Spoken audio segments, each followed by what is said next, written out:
think so. Hey everyone, welcome to our first week of May. We have an incredible guest today, Katie. She is a colleague and fellow business course student with me. We've been together almost a year now. But today and then this month, we're really talking about this theme of breaking all the rules. And I have four different women who are speaking to different words and themes of how we can sort of do that and shake things up and really have the life we want, right? Not like live in the confines. We don't have to be constrained. If something isn't working for us or it's not serving us, or we need to actually go back and revisit it, that's the kind of the stuff we're going to be talking about. So today we're really going to be diving into this word confrontation, which I know might raise already a lot of feelings for people, but it can be a really powerful tool and also be very empowering. So Katie is a mom and she's also a therapist. She works a lot with horses and has a whole farm with lots of animals, which is incredible. She works specifically with folks who are recovering from their own past traumas, and she has created this incredible safety-focused trauma therapy curriculum, and she teaches it with others. And so I think she has some play therapy as well. So she's just doing all the things for all the people. And I'm so lucky and thankful to have her here to share her wisdom with you. So we're going to kind of dive in. Thanks for being here, Katie. Oh, you're welcome. I'm so happy to be here. Yay. So the first thing I really want to talk about is I know for a lot of people, confrontation it can feel like a bad word, or they want to shy away from it, or it's scary. So maybe what's an approach you take when you have to have some of these more difficult conversations, whether they're with other humans in our life or just confronting some of our own stuff that we're trying to shove in the closet. What's sort of the approach you take, or what might be some thoughts you have around how to do that or why we kind of need to do that? Okay, so first off, the approach that I have learned over the years with doing my own therapy with my therapist, and also today is the 18th anniversary of me graduating from Georgia Southern. So Ah, I've been congrats. counseling for 18 years. That's awesome. Um, and so what I found is one, writing things down on paper is the most powerful tool ever. Mhm. And it's not the traditional journaling diary type of writing where you're going to keep it, look at it, read it again. It's Yeah. more so where you are going to get paper. And so starting off, if you have a confrontation, what I recommend doing first is getting a piece of paper, writing it down, and writing a letter to the person that you're angry at. Um, Mm, dear so and so, writing it out. It doesn't have to be complete sentences. It could be, dear boss, fuck you, scratch it yep. off.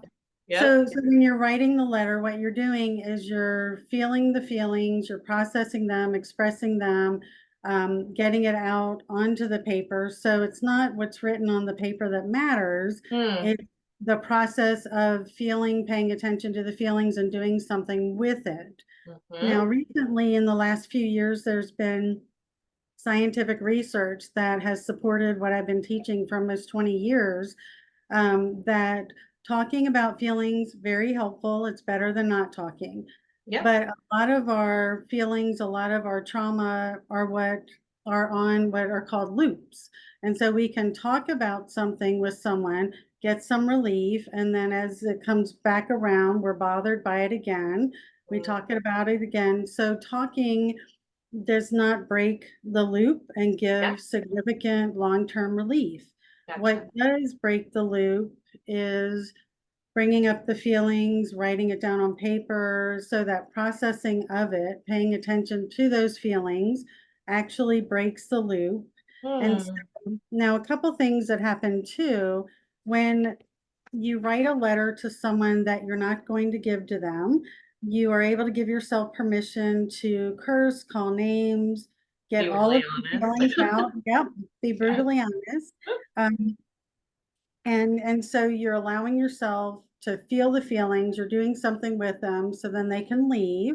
Mm, Also, when we have feelings in our brain, it can be very overwhelming. When you have it on a piece of paper that you wrote, you've got it to look at, and you can see that the words are out here on the paper. Excuse me. So that gives you some relief. Mm-hmm. So if you have a confrontation, I recommend before you do anything, you get some paper, write it out on the paper, and then when you're done, you immediately rip it up into small pieces. You can shred it, you can burn it. Now, doing this on the phone, in a note document, emailing, like typing up an email, Mm-hmm. deleting it, that can be helpful. But there's, with that research, it has Physical. shown that, yeah, the physical part, the writing part, the fun of ripping up the paper feels Mm-hmm. really good. Mm-hmm. And I tell my clients too, if you want to keep a bag with your shredded paper, you can take it out and burn it. And burning is really nice because none of the paper's left. Nobody can find it or see it. And the smoke that's leaving is like you're saying goodbye to the feelings. Okay. Yeah. Yeah. So writing the letters, excuse me, is a way to direct those feelings, direct that energy to the person you're upset with, but it's also safe because you don't give it to them. So as soon Mm. as you're done writing the letter, you rip it up, scribble over it, tear it up, you don't keep it. Right. Right. Okay?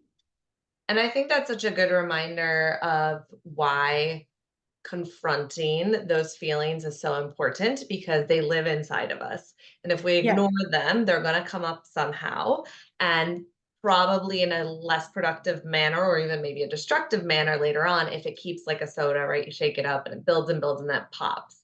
So in this yes, way, it sounds like we're taking back that power. We're creating like a container for how and in what way we're going to put it and like, there's no rules. You can say whatever you need to, but it lives here. And then safely, there's something else we can do with it, right? Like, so it sounds like that yes, energy of having the confrontation, not necessarily it has to be with the person. Sometimes we have to right, talk to the individuals, and that's a different story. But a lot of times when it's something from our past or something we're scared of or a human we're mad at, just that exercise without even actually talking to them or having to have that official repair, it sounds like can do wonders in certain yeah, scenarios. Does that sound right? yeah, yeah. And to take it a step further, if you Mhm. need to have a confrontation with that person, after you've written a letter a few times, you get out all the feelings, all the emotions, and then you can Mhm. really narrow down what are the real issues that you're upset with, and Yep. then how you can address it with them is you can use statements starting with I feel, I need, I want. So I feel Mm. angry when you make fun of me in front of my other staff. I need you to be respectful and not call me names. So Yep. learning how to, now that's something that I also had to learn in therapy with my therapist, is how to communicate effectively. So Yeah. instead of you may be mad, you're late, blah, blah, blah, you. Right. When we talk in that talk, we are verbally attacking the person. They feel on defense. Then instead of hearing you, they are trying to figure out, how do I defend myself? Yeah. So instead of saying you start off with, I feel angry when you're late. So Mm. focus is on, this is my Thank you. feeling about your behavior. So when you do that, it feels less attacking and the person can actually hear you. Mhm. So if you write the letters, get out all the emotions, and then write down some things of what you want to say to that person. And you can even save it in a document on your phone Mm. or write it on a piece of paper so that when you're in the confrontation, if you suffer from Mhm. anxiety like me and Mhm. you have it all planned and then you get in the situation and you You're can't like, remember, yeah. or you're in the groove and they interrupt and then you lose your spot, it is okay to say, hold on, I lost my spot. I'm going to get my phone and I'm going to read it. Or you can pull out Mhm. the index card of the piece of paper and say, hold on, and read it again. Yeah. Or worst case scenario, you give them the index card. Here's what I want to say That's to what I you. want to communicate to you. I Yeah. can't get it out, but here it Right. Right.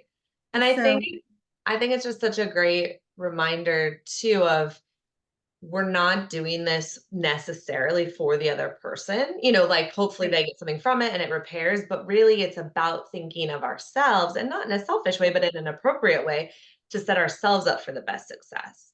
We don't want to Right. be walking around with this anger. We don't want to be walking around with this shame. We don't want to be walking around with this hurt. We want a safe work environment. We want to be respected and loved. We want connection. So I think it is a nice way to practice putting ourselves first too, right? Yeah. And prioritizing that while also understanding the importance of having these healthy confrontations, healthy Yeah. communication. And of course, we think about how will the person best respond because we want to succeed, but it's not to get twisted of putting their needs and bending to them, right? It's really like you said, what do I need out of this? What am I trying to communicate? How can I best get my point across? Doesn't matter if they care, if that's the way they prefer it. It needs to be in person, it needs to be in person for me, right? If it needs to Yeah. be an email, it needs to be an email for me. So I think that's some nice permission and Yeah. a different viewpoint than maybe we think about. Sometimes it's like, ooh, how will I make them the least mad, or how will they feel Yeah. better from it? And it's really not about them. It's really about us and by proxy them as well, right? But easier said than done Yes. because, I turned 51 this year, and I have been a non-confronter for probably 45 of those Mhm. 51 years, Mhm. even more. And so from my experience of, for most of my life, I have never been comfortable with anger. I've never Mm. allowed myself to get angry. So in the last year or two, I started to think, where did that come from? And Mm. so it took me a little while, and I did a lot of writing. And so writing back in childhood and thinking about my memories, and I have a memory of when I was 8 years old. And by then my parents were divorced and we had a really big house, and I'm the youngest of three daughters.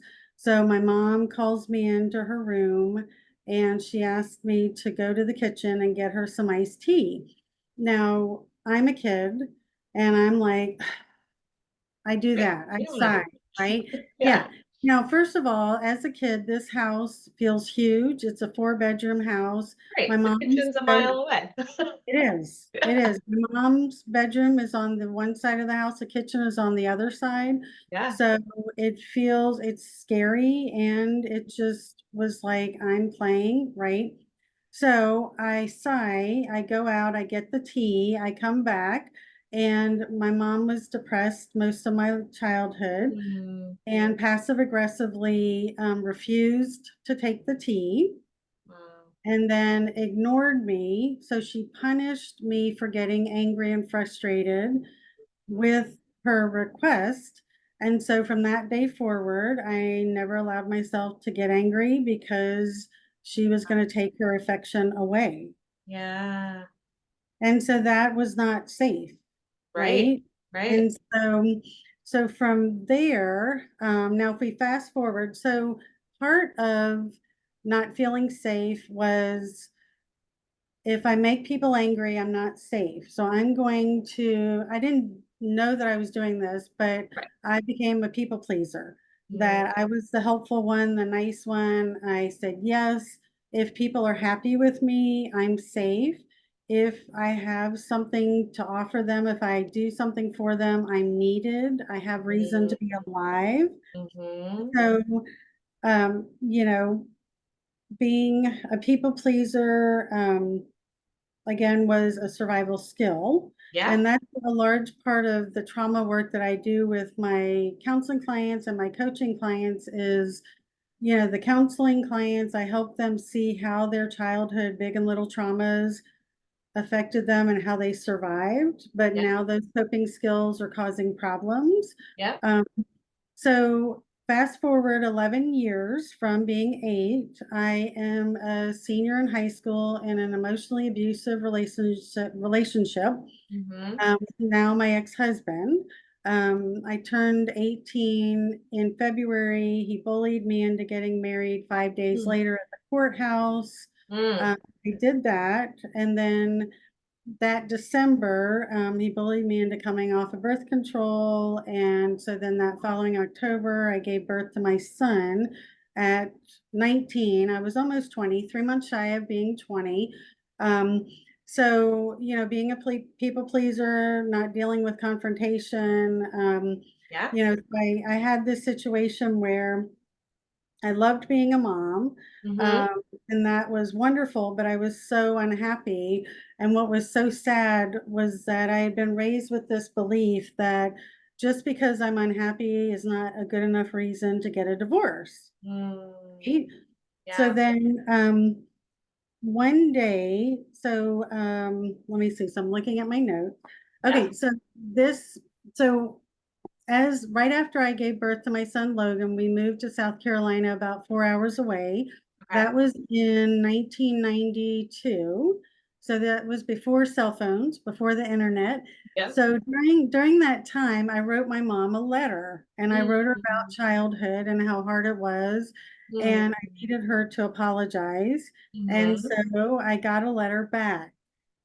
Was it the apology I wanted? No, no.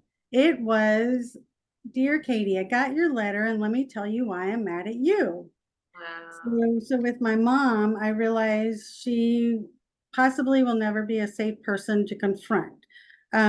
Now, a few years later, 1994 on Christmas Day, my husband at the time told me he was angry. He told me that he had cheated on me, and I was devastated, but I was also relieved because I Mm-hmm. had my reason to divorce him. Right. So the following June, so the following January, right after that Christmas, I told him I wanted a divorce. My mom paid for it. We drove to the courthouse in June. He didn't think I was going to go through with it. And I sat by the judge and he asked if the marriage was irretrievably broken. And I said yes. So Mm-hmm. that was the way that I stood up and confronted him. Yeah. Yeah. Yeah. And since then, um, I started college at 25. So I divorced him when I was 22, raised my son as a single parent. Mike had him like every other weekend. Mm. I went to college while working full time and two other jobs, Wow. um, and then got my graduate degree. And during that time, I met my now wife. We've been together over 20 years and married 10 years this November. Happy Um, anniversary. yeah, my son is 31 and doing great. And so it was a process to stand up for myself, Yeah. but I was able to do it. And so if you're at the place where you're not ready to have those in-person conversations, do the Mm-hmm. letters. Now, I'm almost done. So Oh, you're good. with my mom, so my mom passed away in 2021 from a seizure induced by COVID. I'm And sorry. so that was unexpected. She lived in Idaho. And so during I've been in therapy almost 17 years. So during that time, I wrote a million letters to her. So what I Mm-hmm. want you to do is if you have someone that you're writing a letter to, I want you to imagine that they're in a chair and they're duct taped to the chair. Okay. And so they cannot get up and leave. You have duct tape over their mouth. And so when I would write my mom the letters, I would imagine that I'm standing in front of her telling her my feelings. And she couldn't ignore me. She couldn't interrupt me. She couldn't leave. Mm-hmm. And that was a way to direct the feelings to her. That helped me to heal, to Hmm. move forward. I Yeah. learned what boundaries are, Yes. how There to you go. set them. Yeah. And even though my mom passed away at, I think, 77 or 76 years old, I Mm-hmm. never got the apology I needed and wanted, but I had made peace with it because I healed through working through all those feelings. I Mm-hmm. the letters that she never got. Right. Right. No, I think you gave so many. Well, first, thank you so much for sharing your story. What an incredible journey that you've been on, and some really challenging parts, but to look at where you are today, I think is such a testament to what the power of confrontation looks like, and just the variety of ways in which you were able to do that, and what felt one safe, because yes, sometimes it isn't safe to like go up and yell at somebody, not just because we're people pleasers or we want people to like us, but because proximity, physically, etc. But I think it's really a great example of the letters no one gets, the letters people get, how to use the system to help stand by you as support to confront your ex. Just even confronting those memories when you Oh, did, to realize what was going on, right? Like sometimes this isn't even about other people in the here and now. It's about our own right, memories, our own narratives we tell ourselves, our own limiting beliefs, like confronting these things that just aren't serving us. And we're not always going to get the perfect outcome. Like you said, you didn't get the perfect apology. You and your mom didn't have that like mother daughter relationship in the movies. And that is gets its own set of feelings and time to think about, but it also doesn't mean that it wasn't worth what you did to heal for yourself. And it also doesn't mean that you don't still have power in that situation, even if the other person isn't going to give you exactly what you want, right? There's exactly, still something important about doing it because it still really exactly. helped you. I can only imagine you'd be in such a different place if she passed suddenly and you hadn't Mm, touched any of that. Like, yes. you know what I mean? Yeah, there would be, excuse me, regret, and so I think that would complicate my grief. I Mhm. do have peace that I've dealt with it in a way that was safe for me. Yeah, And when we keep feelings in and don't do anything with them, that makes our anxiety, depression worse. So to exactly. be healthy, to get it out on paper, Mhm. is a start. And and then again, if you have to confront someone, using the I feel, I need, I want, Mhm. starting off Mhm. every sentence with I, and then that way it's coming from a healthy, non-attacking place. Right. So and the more that you confront someone and you don't physically die, the more that you will have Confident. courage to do it. And that's Exactly. something that I tell my clients. They're like, I did this. And I'm like, and you didn't die. And they're Yeah. like, great. Because sometimes when we put it in that context of like, if I do this, am I going to die? Probably not. Right. Then I can do it. Right. No, what a beautiful message. Thank you so much for giving some really great examples and concrete tools that folks can take away with. Thank you so much for sharing your story. I think this is going to be really helpful because I know, especially as women, we are socialized to not be as confrontational for lots of Yes. different reasons. And so I Yep. think we all can remember and learn from this and be inspired to actually take our power back in a really healthy Yes. and appropriate way. Um, Even despite others maybe not wielding their power the most appropriately either. It doesn't mean that we have to succumb to that or live without Right. being able to do anything about it. So thank you so much. Is there anything you want to promote? I'm going to make sure I have your website in the newsletter. Was there any, like, So that's where people can find you? Anything else we want to yeah. know? Yeah, so anyone who watches this, if they want to text me at my phone number, 912-441-1435. If they want to text me, badass, BADASS, I will offer a 30-minute coaching session for them Okay, awesome. Well, that's a great for deal. free. Yes, Thank for you. free. Sorry. And I'll definitely also make sure to put your website in so they can learn a little bit more about you. Yeah, And you do a definitely. lot more than even just what we talked about today. So you're a woman of many, many talents. Yep. But I appreciate you being here today. Thank you so much, everyone. And I will see you next week. Thank you. Bye.